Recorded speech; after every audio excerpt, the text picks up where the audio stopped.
Sim, sofreu bastante. Por exemplo, professor ou professora, vamos pegar a professora, 25 anos de sala de aula, do ensino base, fundamental e médio. Um exemplo, com 25 anos de sala de aula, ela poderia requerer, já teria direito à aposentadoria por tempo de contribuição. Então ela começou a trabalhar com 20 anos, com 45 anos ela poderia... Se ela ficar o tempo todo, ela já teria o direito a aposentar.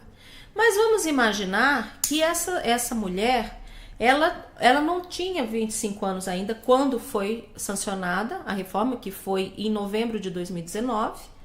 Ela ainda não tinha os 25 anos, ela tinha 22 anos de sala de aula. Ela vai ter que ter ela vai ter que esperar completar uma idade, a depender do caso, cada caso, por isso não dá pra gente fazer, porque tem que ser cada caso, ela pode se enquadrar em alguma regra de transição, ou seja, ela vai ter que cumprir muito mais tempo, ela vai ter que ter um limite de idade para ela poder aposentar, mesmo ela já tendo ultrapassado. Então vamos supor, essa mulher que começou lá com 20 anos, e com 42 anos, ela tinha 22 anos de sala de aula, se ela não se enquadrar em nenhuma regra de transição, ela vai ter que esperar completar 62 anos para aposentar. Quer dizer que ela vai trabalhar mais 20 anos.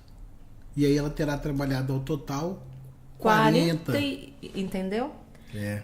E aí tem as referências. Então, assim, isso na prática foi muito danoso. E a gente tem feito muito lá, assim, eu tenho trabalhado muito com essas análises de fazer o que a gente chama de um estudo previdenciário desse caso. São situações que você fala, meu Deus.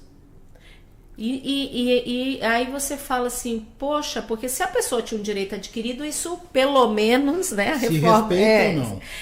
em tese se respeita. Muitas coisas no âmbito administrativo não é respeitado, mas a gente judicializa o judiciário tem resguardado do direito adquirido. E vamos lá, para o pessoal entender. O que seria alguém que tinha direito adquirido? Direito adquirido, mesmo exemplo da professora, que quando foi promulgada, né, que sancionou a reforma da Previdência, que foi 13/11/2019, ela já tinha os 25 anos de sala de aula. Mas não tinha dado entrada no Não pedido. tinha entrado, porque ela queria continuar, tá jovem, ela quer continuar trabalhando, mas ela já tinha os 25 anos, então isso está resguardado. Por quê? Porque até aquela data ela já tinha cumprido os requisitos. Isso aí ela pode pedir pode passar 1 ano, 2, 10, ela vai, né? Isso é resguardado. Agora, a perspectiva de direito, que é aquele que ainda estava próximo de adquirir. Faltava 1 ano para adquirir. Então, aí vai ter regra de transição e aí tem um efeito cascata terrível, porque, por exemplo, cada estado fez a sua reforma.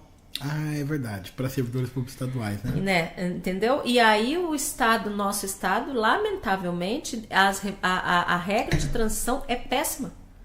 Quase não tem regra de transição. Então eu tenho visto casos muito impactantes de professores e professoras que foram pegos. Então, assim, a reforma da Previdência não é só no âmbito do INSS. Ela impactou também no âmbito dos estados e dos municípios, porque, consequentemente, todos esses entes fizeram as suas reformas um pouco espelhadas com o regime geral, né, que é o INSS, mas com algumas diferenças, e muitos fizeram muito rapidamente porque tinha um prazo, né, para ser feito, porque senão ia ter que seguir a reforma, e aí alguns foram feitos muito rapidamente, e os próprios servidores, eles não tiveram tempo nem de saber o que estava acontecendo. Foi passando. Passou. E aqui, por exemplo, o servidor inativo, ele passou de 0, né, de contribuição previdenciária para 14%, de repente 14% de contribuição. Então, aqui no Mato Grosso do Sul. Entendeu? Então, assim, de fato foi bastante impactante. Então, assim, a gente tem visto o fórmula de cálculo dos benefícios. Então, hoje, por exemplo, é muito difícil você ter um aposentado do INSS que receba aí o teto. Que hoje, se eu não me engano, tá 8, 9 mil o teto da Previdência. Você tem que ter uma vida inteira, 40 anos de contribuição para você ter o no teto. No teto. Para você poder chegar a ter uma aposentadoria nisso. Então, assim, A gente, na média do Brasil, na época que foi passada, a média da população dos benefícios previdenciários era 1.800, eu acho, se eu não me engano, a média dos benefícios pagos é pouco mais do salário mínimo. Entendeu? E só tá caindo isso. E só tá caindo. Então, assim, foi bem impactante.